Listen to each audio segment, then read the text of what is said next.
Right now. Okay. That's it. We're live. Yeah.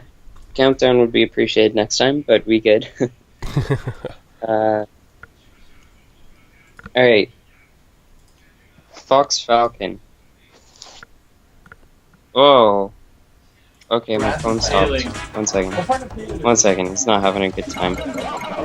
Oh, Oh shit. damn. Okay, what time are you Phone at? going on a bad trip. Okay, Yeah. the game starts at... Wait a second, I'll tell you. Exactly, like 21 seconds. Okay. 21 seconds. Here we. Oh my god. I think it's because it doesn't like full screen. Okay, I'm at 22 seconds. We good? Yeah, should be good. Are you sure that's when the game starts? No, actually. Oh, yeah. Yeah, it is. Oh yeah, you're right. Okay.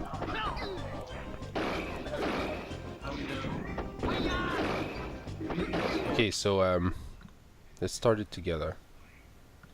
Okay. So you at 21, 22 seconds? 22. 22. Perfect. It doesn't have to be exact. One, Alright. 2, 3, go. Alright.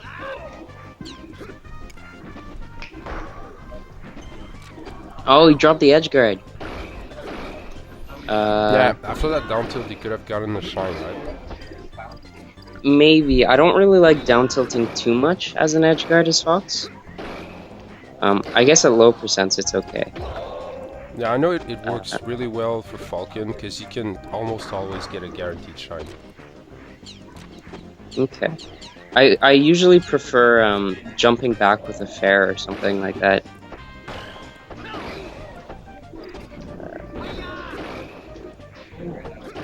Well, that was quick. Yeah. So I know LD likes jumping in with short hop up airs.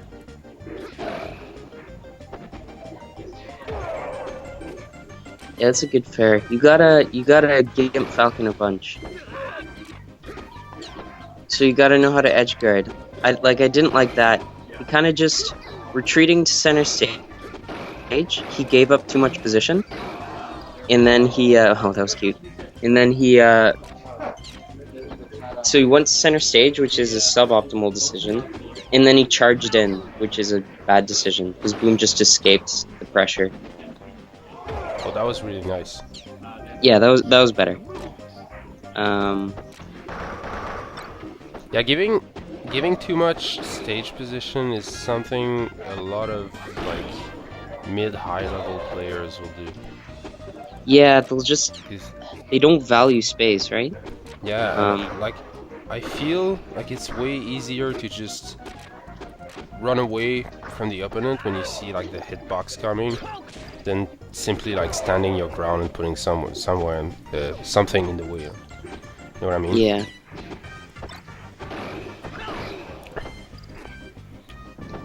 Alright. Oh.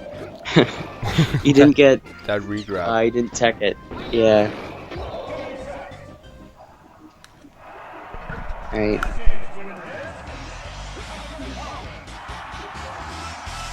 So... HeroPie just kind of dropped some edge guards. I think that was the biggest thing about that game. He didn't actually do that badly against Boom. Yeah, there were actual exchanges in neutral. Yeah. That was interesting. I hope he goes Pika.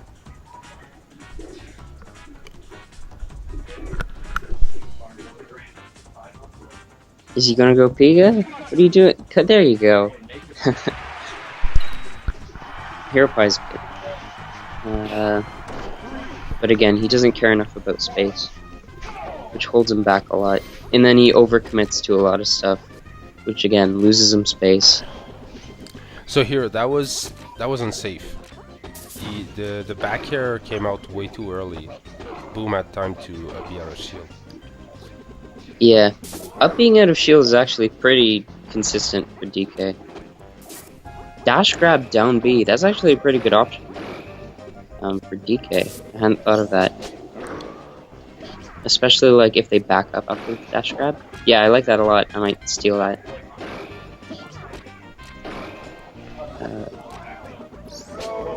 Yeah, do you see how he had the entire center stage? And then he jumped over BoomFan to grab the ledge? That just gave up all of his stage position. And in fact, like, gave it to DK. Yeah. So how would you go about like keeping stage position against like a really an opponent who has like really good spacing like BoomFan? Go, like, don't overcommit to attacks. You have to keep him honest, right?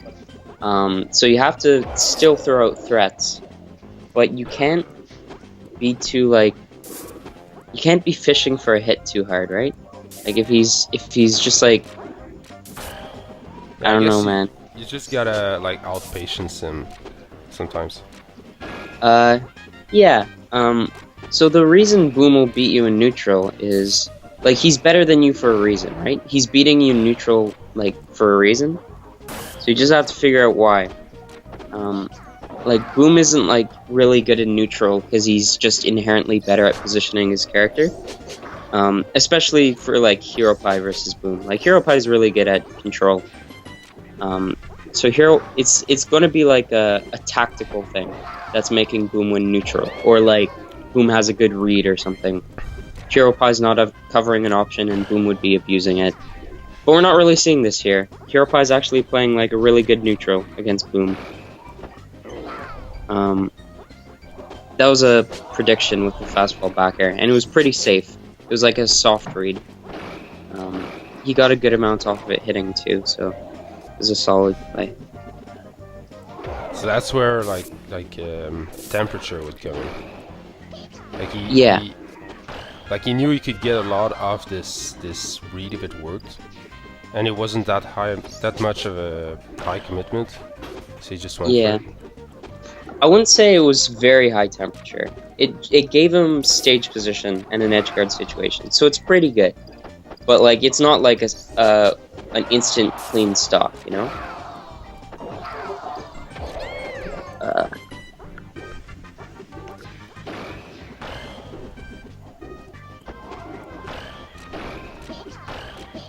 Oh damn, that is so man. fast. Those are some pretty neat. That was good pressure. Okay, what's he gonna do here? Oh, he nairs it. I didn't know he could nair that. That was good.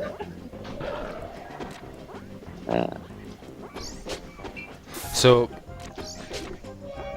I guess that was running away to the ledge was like the right decision because of invincibility.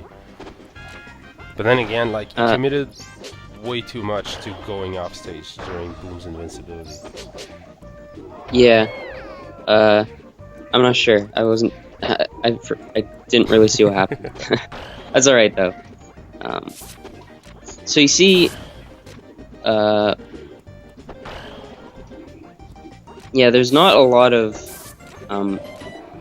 like, Boom is applying solid spatial pressure, but he's not really like trying to maintain his space too much, just because he doesn't have to. It's so easy to take it, right?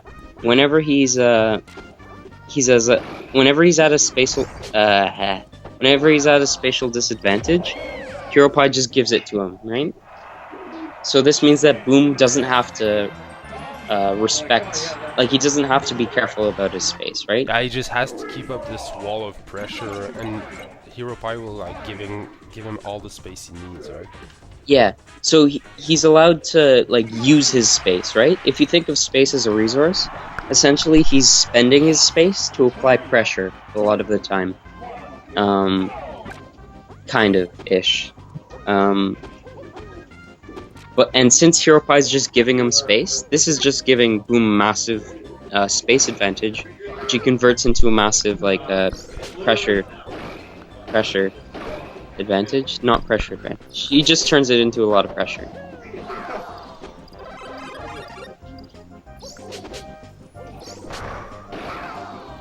Okay. You see, he's just stuck off stage for ages. Until then. You had to say it. Yeah. Oh, nice. Let's Nice see. cancel. Uh, Yeah, that was a pretty bad decision. yeah, he overcommitted with that aerial.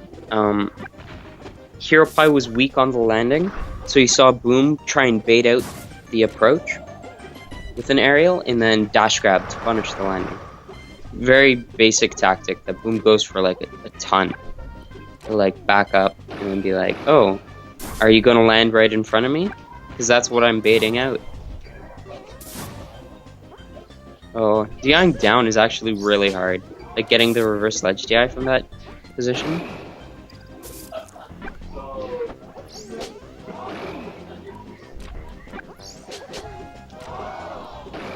Oh look, Boom has stage control. So he actually came out of that exchange ahead, despite getting like 1,000,000%, right? Yeah, simply because HeroPie can edge guard him right. Yeah. This is why you gotta finish your punishes.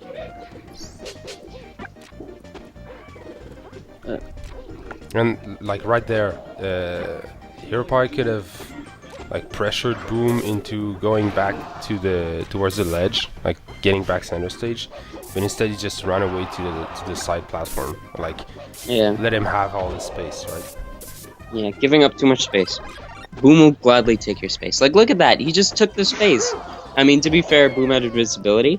But did you see how HeroPie just backed up slightly? And Boom just ran in, then jumped. Like, he didn't even intend... Like, he wasn't, like, trying to hit HeroPie. He was just like... Yeah, you're just giving me space, and I'm just gonna take it. There, Boom had to back up, because he committed too hard to the, thing that he did. The double jump. That's what it was. Yeah, you're weak when you land, but you're super weak when you land without a double jump.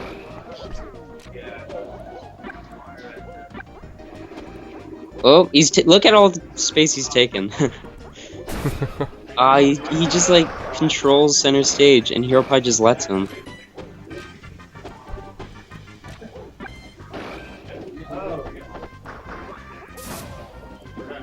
Oh, that was a good defensive option. Yeah. Yeah, so you know that awful feeling when you're trapped in the corner? Yeah. I don't know if you play people who really abuse it that much. But like you can potentially abuse it like super hard. Like next time we play, I'll try and just trap you in the corner, show you how it feels, show you the strength. But HeroPie should be doing a lot of that. Instead, you see him trying to fish for a hit. He's going for like a lot of baits and like a lot of reads, which are okay. They can be good.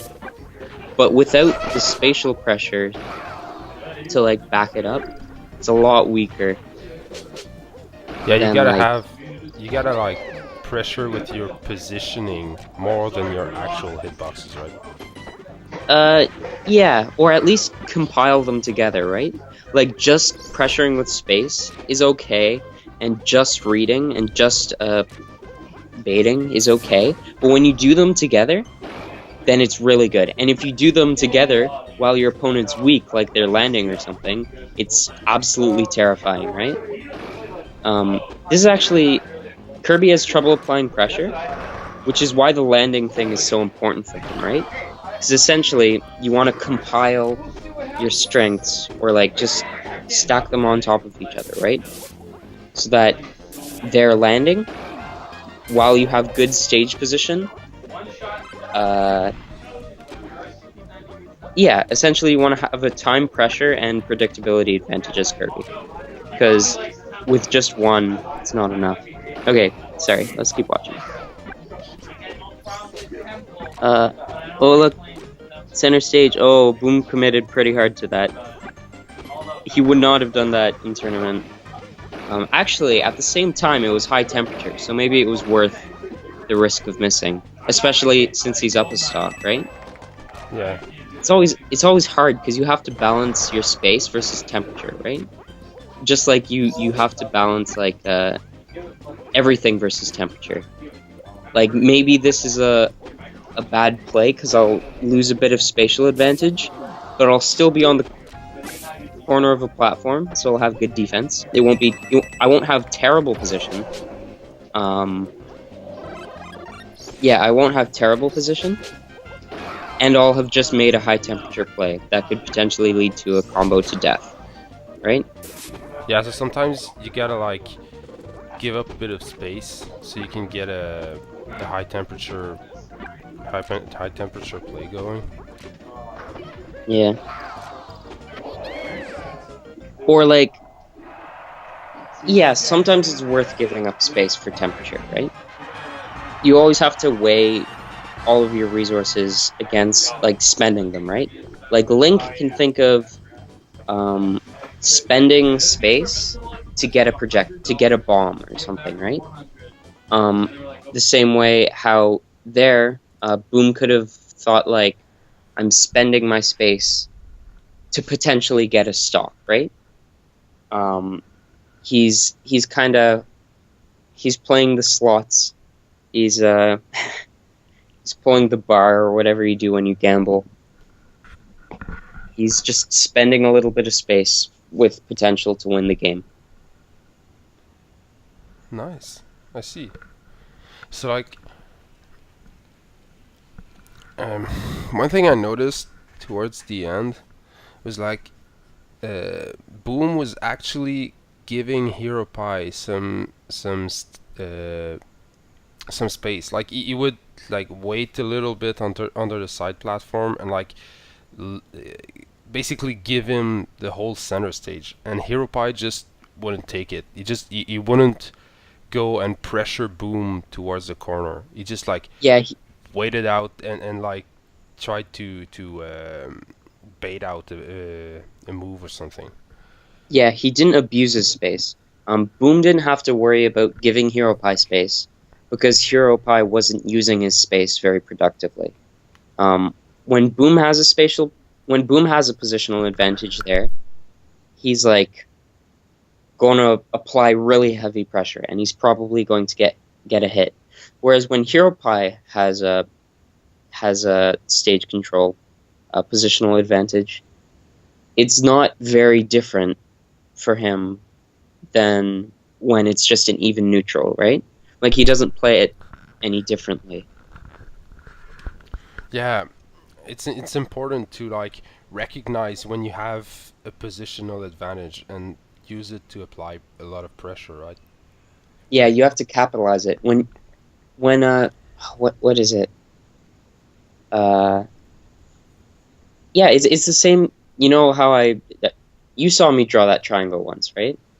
The time predictability and space. When you have an advantage in any of these, it's not just like, oh well, you can capitalize. It's like mandatory that you capitalize, right? Because otherwise the other person's play changes. That you're allowing them to be greedy if you don't capitalize. So the situation here we saw was HeroPie had positional advantage, and he wasn't using it. He wasn't using his space to get more of anything. He just kind of had it, and it didn't really play a factor. So because of this, Boom could be very greedy, and he could afford to waste his space, kind of, or his space was kind of less valuable because it was so easy to get back. Right? Space is cheap. Yeah, you could simply like space was cheap. You could simply like go back in whenever you wanted, and he knew that HeroPie would simply be running away, so he didn't even have to worry about like protecting this resource. Yeah, exactly. It wasn't it was valuable resource in that it could potentially get him a lot, but it wasn't valuable in the sense that it was very hard to attain, right? And this also applies for predictability. If someone's being predictable, you have to punish them for being predictable, because if you don't, you're allowing them to replay the same situation again and again, and then they can abuse your predictability, right? And same thing with time, but that's a little more complicated. Anyway, I have to go very shortly. Cool. It was great. That was It was a that was really great, good. very good talk. Good ideas. I may have to. I'm going to have to revisit HeroPie again at some point. But it's interesting to know the spacing thing. I'm going to try and figure that out. Cool. Well then, I'll stop the recording. Yeah, that was good.